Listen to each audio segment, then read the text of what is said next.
So it took 4 minutes before the unprecedented demand swamped the Small Business Administration's second Paycheck Protection Program rollout, causing it to crash. According to Bloomberg, just minutes after the SBA's Paycheck Protection Program relaunched at 10:30, lenders complained they couldn't access the agency's system or were kicked out as they tried to process applications. Bankers were sitting, refreshing their screen every 15 minutes to get in. They said it's very frustrating. Rob Nichols, the president and chief executive officer of the American Bankers Association, said in a tweet yesterday, "We're deeply frustrated at their inability to access the system. We've raised this issue at the highest levels, and until they're resolved, banks are not going to be able to help all of the struggling businesses. Unprecedented demand slowed E-Tran with more than 100,000 loans processed by more than 4,000 banks as of 3:30 yesterday afternoon. The last program lasted 13 days. They say this program is probably going to only last a few days. A lot of money went to people like Ruth Chris Steakhouse and other big businesses and universities. And the mom and pop businesses failed to get any of it. Meanwhile, the banks, do I even want to say this? Big banks processing all of these loans have earned $10 billion in fees. $10 billion in fees. We're never going to return to normal if the government doesn't back off. I fear we are making the same mistakes that led to the Great Depression. There is no returning to normal if we don't stop what we're doing right now. Here's the problem. People haven't received their stimulus checks, their payments. Some states still haven't rolled out their COVID unemployment registration website, so unemployed people still haven't gotten a dime. It isn't going to be too long before the stimulus money that everybody was sent and unemployment is still on the rise. That money is going to be gone. Here we are in the first week of May. It's not looking pretty. People were unable to make their rent and their mortgage payments in April. The ones who managed to scrape enough money together won't be able to pay the rent and mortgages for May. And it's not just the mortgage payments. It's actually food in people's stomachs.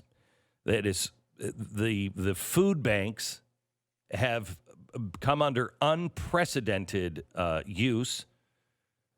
And we are digging ourselves into a hole we'll never get out of. And people are struggling, and not because of laziness, but because they've been told they cannot work. It's the perfect storm.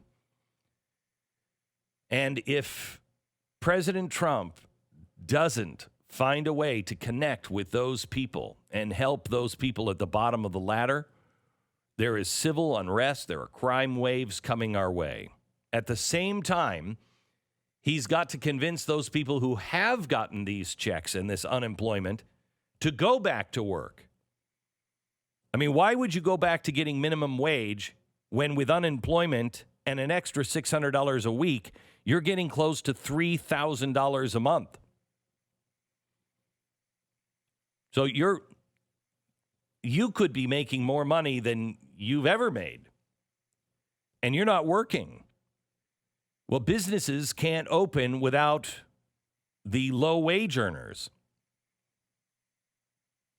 When the COVID unemployment is over, currently good for 3 to 4 months, people may not have jobs to go back to because the business is closed while still facing expenses. And the longer this goes on, the less likely it is for that business to survive. Yesterday, Dallas said you could open up your stores, but only 25% of the traffic can go through it. Well, the restaurants here in Dallas are saying, well, we can't open. It's more expensive for us to open than it is to stay closed at this point. Once we're open, the way this thing is rolling, it looks like there may not be a lot of places that will open or can open. Now, in the meantime, you're going to be paying more money for things like meat, eggs, canned goods, pasta, frozen pizza, other popular lockdown foods. I don't know if you've been to the grocery store and you've noticed the prices, but they're trying to help us. You ready for this? They're trying to help us by raising the prices of some goods, and cutting all of the specials. Supermarkets, generally speaking, 20% of everything in a supermarket any given day is on sale.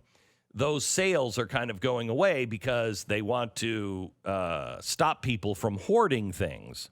They don't want us to buy as much.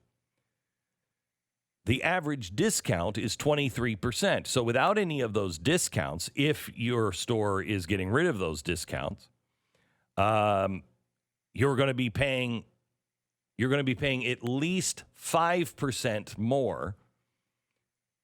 You could be paying as high as 23% more, plus any inflation on top of that.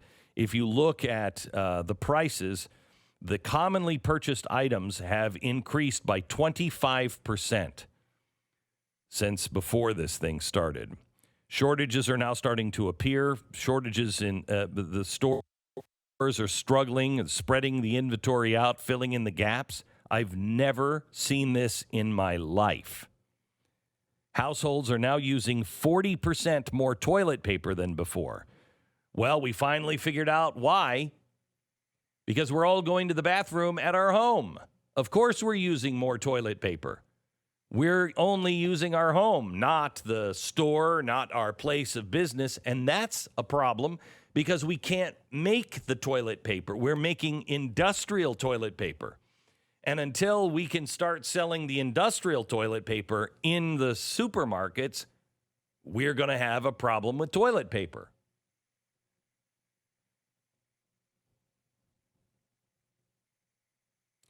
This problem also is not just about shortages. It's about processing and distribution. 10 large meat processing plants have closed. Distribution has farmers by dumping thousands of gallons of milk, plowing under vegetables in the fields, leaving potatoes, millions of potatoes to rot. Does any of this sound like the Great Depression? Because this is exactly what happened. A lot of food being produced, destined for restaurants, hotels, cruise ships, diverting it now to grocery stores and the millions of people using food banks, almost impossible because of red tape, the federal government. Where's the distribution? The scarcity could be limited if we just allowed businesses to, for instance, farmers selling their vegetables directly to grocery stores. We must localize our systems. We've put ourselves in such a bad place right now. We're in a place right now that makes no sense. Everything, we have ability to do everything, but we have nationwide distribution. Your local farms are not providing locally. We've got to get back to local production. We've got to get back to at least American production. I don't know if you have seen the list of things that come from China.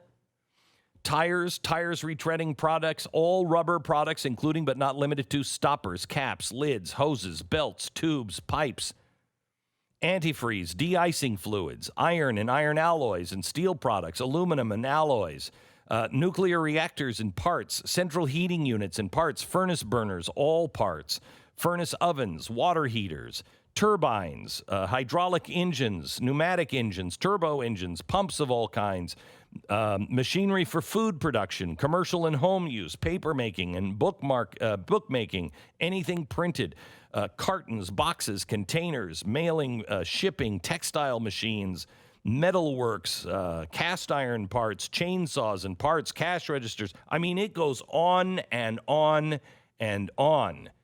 And then you get to medicines. Then you get to things that are critical that we have just to survive. We have put ourselves in such a bad position. And we have to stop the government from printing more money. Nancy Pelosi now is pitching universal basic income. It doesn't work. It's been tried all around the world. It doesn't work. But she wants to write $2,000 checks to everyone over 16 years old. Can you imagine your 16-year-old teenager getting a check for $2,000 every single month? Holy mother. Trillions of dollars have already been created out of thin air to help us through the crisis. But a lot of that money has gone into the pockets of massive businesses and banks. Small businesses aren't getting the money. So small businesses, many of them may not reopen. Many jobs may not come back. Why would anyone leave unemployment if it meant a pay cut? Why would you go back? Why would you do that? You're sitting at home. Well, we have to convince our friends that it is over in 3 months. And this talk of universal basic income is not going to help that. It all leads to trouble. Universal basic income, anyone over 16 will get money for at least the next 6 months. That's what Nancy Pelosi is advocating. The bill is called the Emergency Money for the People Act. It would provide $2,000 a month for guaranteed 6 months or until employment returns to pre-COVID levels. Pre-COVID-19 levels means the employment to population ratio for people ages 16 and older is greater than 60%. Remember, we had the best economy and the best unemployment in the history of the country just a few weeks ago. But soon as it gets back to that, we'll stop. Who would be eligible for the money? Everyone 16 and older, making less than $130,000 annually. You'll get $2,000 a month. Married couples earning less than $260,000 would get $4,000 a month. Qualified families with children will receive an additional $500 per child, up to 3 children.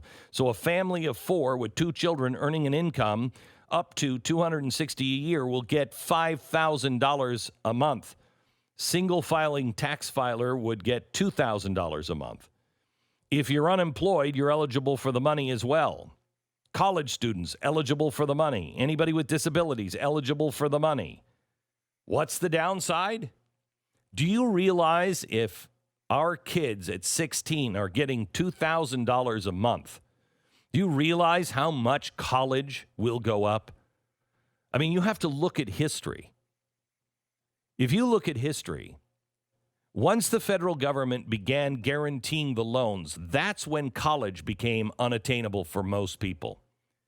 Because the colleges said, well, the government's going to guarantee the loans, so we can charge whatever they want because the government will give all those loans and guarantee them. When we had 2 workers in the house, when women went back to work or went to work, and we had mom and dad working, the price of houses doubled. Inflation will go through the roof. We cannot lose our ability to be self-reliant. Unfortunately, that doesn't seem to be a popular idea now.